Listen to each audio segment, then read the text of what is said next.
kepada Nabi besar Muhammad SAW,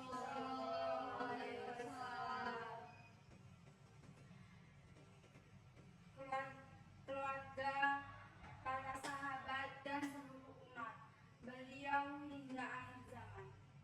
Hadirin yang dirahmati Allah, pada kesempatan yang penuh berkah ini, izinkan saya menyampaikan sebuah tema yang sangat relevan dengan kondisi umat saat ini, yaitu perempuan dan pendidikan kunci kebangkitan umat.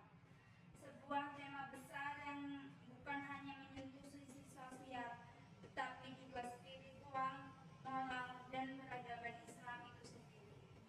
Islam adalah agama yang sangat memuliakan ilmu. Wahyu pertama yang turun kepada Nabi Muhammad SAW adalah perintah untuk membaca. Hal ini menunjukkan betapa pentingnya ilmu dalam ajaran Islam. Allah Subhanahu wa Ta'ala berfirman dalam surat Al-Mujadilah ayat 11 yang berbunyi, Ya ayyuhalladzina amanu idza qila lakum tafsahu fi majalisi fafsahu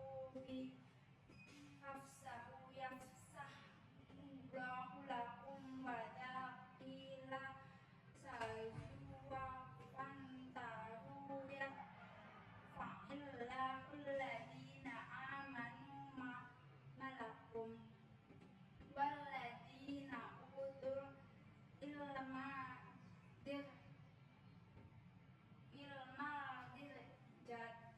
wallahu bima taf'aluna khabir, yang artinya Allah akan meninggikan orang-orang beriman di antara kamu dan orang-orang yang berilmu pengetahuan beberapa derajat.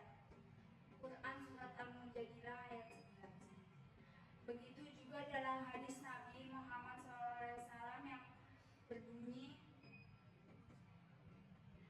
menuntut ilmu wajib atas setiap muslim, laki-laki dan perempuan. Hadis riwayat Ibnu Majah. Hadis ini menunjukkan bahwa dalam Islam, perempuan memiliki hak kewajiban yang sama-sama dalam hal pendidikan. Tidak ada diskriminasi dalam hal menuntut ilmu. Teman-teman sekalian, mengapa pendidikan perempuan begitu penting? Karena perempuan adalah madrasah pertama bagi anak-anaknya. Dari rahim seorang ibu, lahirlah generasi penerus. Dari lisan seorang ibu, anak belajar kata pertamanya. Dari dekapan dan doa seorang ibu, anak belajar cinta, kasih sayang, dan nilai kehidupan. Jika seorang ibu memiliki pendidikan yang baik, maka ia akan mampu menanamkan nilai-nilai moral dan keislaman kepada anak-anaknya sejak usia dini. Maka pendidikan seorang ibu adalah investasi jangka panjang bagi masa depan umat. Banyak ulama besar lahir dari rahim perempuan-perempuan yang cerdas dan beriman. Imam Syafi'i misalnya, ia dibesarkan oleh seorang ibu yang bersungguh-sungguh mendidiknya, meskipun dalam kondisi ekonomi yang sederhana. Perempuan bukan hanya ibu bagi anak-anaknya, tetapi juga pendidik bagi masyarakatnya.